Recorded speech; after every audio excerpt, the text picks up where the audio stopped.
এটা হলো ওই রাস্তা। এই রাস্তা থেকে এই যে এই জমিটা, এখানে কলা গাছও আছে, এখানে গাছ ছিল। এই গুড়িগুলো উঠাই নিতে হবে, উঠাই নিয়ে এটা করবে। তো জায়গা ফাঁকা আছে, একদম ভরাট জায়গা। এদিকেও বেশ অনেক দূর পর্যন্ত উঁচু জায়গা, এক কথায় উঁচু জায়গা। এখানে এখানে একটু নিচু আছে, জানি না এই নিচু জায়গাটুকু এর মধ্যে কিনা। তো ভালোই লাগছে জায়গাটা, তবে এলাকা থেকে একটু দূরে জায়গাটা, তারপরেও মাটি হিসেবে ভালো লাগছে যে না, এখানে মাটিটা ভালো এবং উঁচু।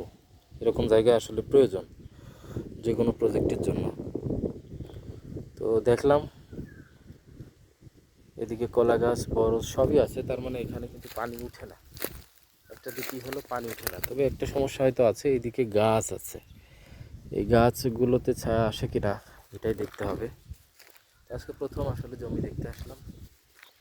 এক কথায় এদিকে রাস্তা, আর রাস্তার পাশ দিয়ে একদম লম্বা রাস্তাটা, সরি জমিটা। দেখা যাক আসলে ব্যাটে বলে মিলে কিনা।